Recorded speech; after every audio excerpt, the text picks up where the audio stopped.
Улс орны хөгжлийн гол хөдөлгөгч нь сайн боловсрал гэж үзэх болоо. За тэгвэл энэ сэдвээр боловсрал эрх зүйн дээд сургууль уламжлалт эрдэм шинжилгээний хурлаа зохион байгууллаа. Монголын боловсрал шинжлэгдэн өөрчлөгдөж инновацлагдж байгаа энэ үед багшийн бүтээлч сэтгэлгээ, шинжлэх ухаанч, эрэл хайгуул хамгаас чухлыг эрдэм шинжилгээний хурлын үеэр онцолсон байна. Багш судлаачид энэ судалгааны хөгжилд өөрийн хувь нэмрээ оруулж тулгамдж байгаа асуудлаар судалгаа хийж байгаа нь боловсролын хөгжилд өндөр ач холбогдолтой юм а.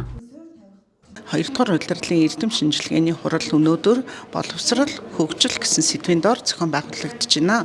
За энэ сэдв нь боловсролын шинжлэх ухаан, сургууль хөгжлөх шинжлэх ухааны хүрээнд хийгддэг олон суурь судалгаануудыг өөртөө багтаасан байдаг. За төс сургуулийн бакалаврын болон магистрийн төвшний нийтдээ 120 дэлтгэлээс өнөөдөр шилдэг илтгэлүүдийг хэлэлцүүлэн судлаачид маань туршлагаа солилцож байна. Энэ эрдэм шинжилгээний хуралд хүний эрх ба эрх зүйн зарим судалгаа гэсэн сэдвээр илтгэл тавьж оролцож байгаа.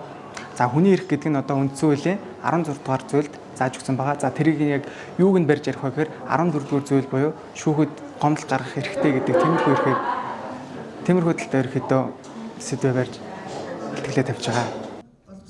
За уламжлалт болон орчин үеийн мэдлэг, суралцагчдын ялгаатай байдал, үе хоорондын соёлын ялгаа, хүүхдийн нас сэтгүүн онцлогийг сургах үед тусгах зэрэг сэдвүүдээр илтгэл хэлсэн юм а. Мөн технологийн олдуудыг сургалтанд оновчтой ашиглах, хиймэл оюун e-book, захим ном хэрэглэгдэхүүн, багшийн нөөц, ёс зүйн дархлаа зэрэг асуудлуудыг хүндсэн юм.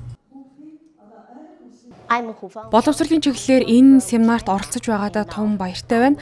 Семинарт медиа технологид тулгуурлан багангийн сурагчдын сурах этгээгийг сайжруулах арга зүйн судалгаа сэдвээр илтгэл тавилаа.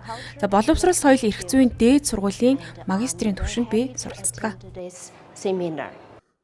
2026 оны Монгол Улсын засгийн газраас боловсролыг дэмжих жил болгон зарсантай холбогдуулан мөн эрдэм шинжилгээний хуралд оролцогчдын олонх нь боловсролын салбарын багш байгаагаас энэ сэдвийг хөндөж боловсролын салбарт тулгамдж байгаа асуудлууд болон шинжлэх ухаан, технологийн хөгжил, боловсрол зэрэг асуудлуудаар илтгэл хэлэлцүүллээ.